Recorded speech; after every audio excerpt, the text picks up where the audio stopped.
Hypochloremia is a low level of chloride in the blood. Most of the time it's consumed as table salt, and it can also be seen with hyponatremia. Most of the time symptoms are not noticed. Fatigue, fluid loss, dehydration, difficulty breathing, diarrhea, vomiting are all seen with hypochloremia. Treatment is aimed at the underlying disorder that's causing it, not the actual hypochloremia. It's the level of chloride ions in the blood that are low. In hyperchloremia, the high level of chloride ions in the blood. This can cause fatigue, muscle weakness, excessive thirst, dry mucous membranes, or high blood pressure. It's regulated by the kidneys, so too much of the chloride can indicate a kidney problem. It causes the body to become acidic. When treating, they need to treat the underlying cause. For hyponatremia, it's a sodium disorder caused when sodium is low.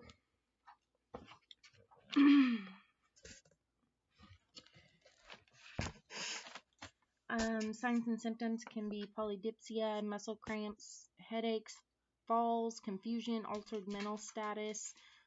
Most patients don't have any signs or symptoms though until it gets severe. Certain medications can cause it. Heart and kidney problems, among other things, can cause it as well. The increase of TBH is larger than the total blood sodium ions in the blood. Hypernatremia is caused when the serum sodium levels exceed 147.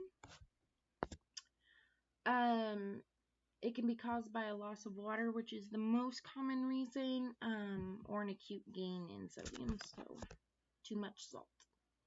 And it can obviously cause dehydration, diabetes, polyuria, profuse sweating, and diarrhea can also cause that water loss. To make the fluid shift. Insufficient water take is another reason as well.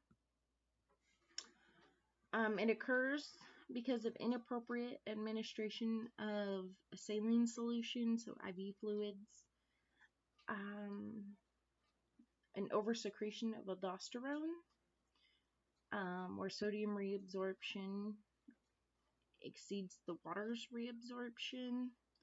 Cushing syndrome can also cause this, and high amounts of sodium in your diet rarely cause it, because your kidneys tend to get rid of it.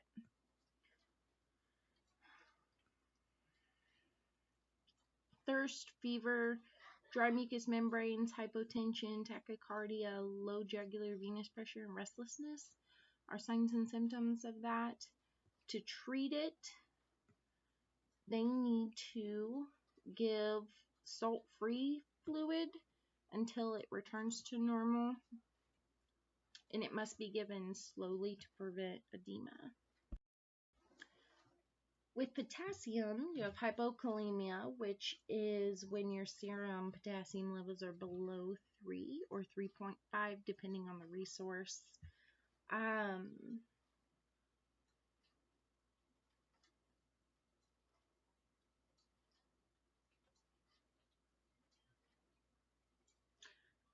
Something that may contribute to hypokalemia is the reduced intake of potassium. So if you're not taking in enough potassium, or an increased entry, and increased losses of the body's potassium. Diet potassium deficiency because of diet is rare. It doesn't happen very often, but it can occur in the elderly.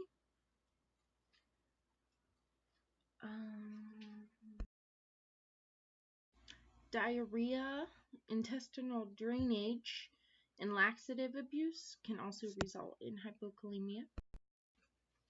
Medications such as diuretics can also cause this as well. Mild losses of potassium usually don't show any symptoms, but if it's a big loss, then you can have neuromuscular and cardiac effects. Those could be anything from muscular excitability is decreased, muscle weakness, smooth muscle atony, and cardiac dysrhythmias. To treat this, they would need to correct the acid-base balance. So they would give them vitamin K. Hyperkalemia is when there's an excess of 5 of potassium serum in the blood. This can be caused by excessive intake or a shift of the potassium or decreased renal excretion.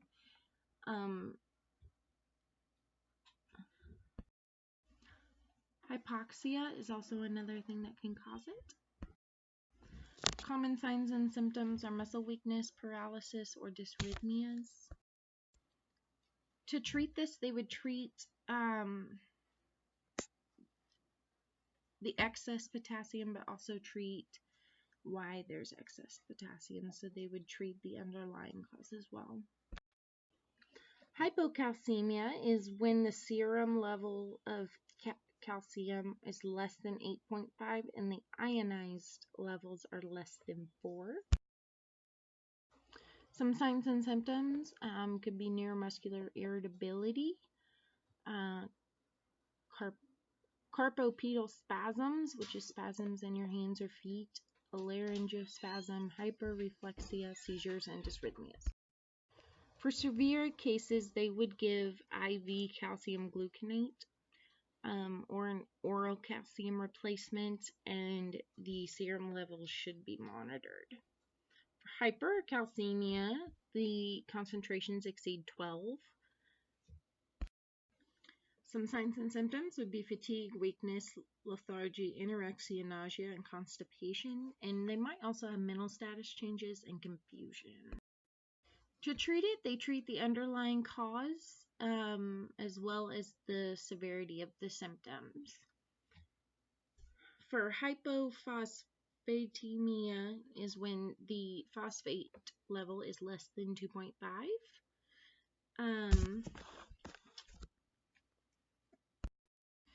The signs and symptoms don't usually show up until it is severe. Usually it is seen with irritability, confusion, numbness, coma, and convulsions when there's a severe phosphate loss. To treat this, they have to treat the underlying cause.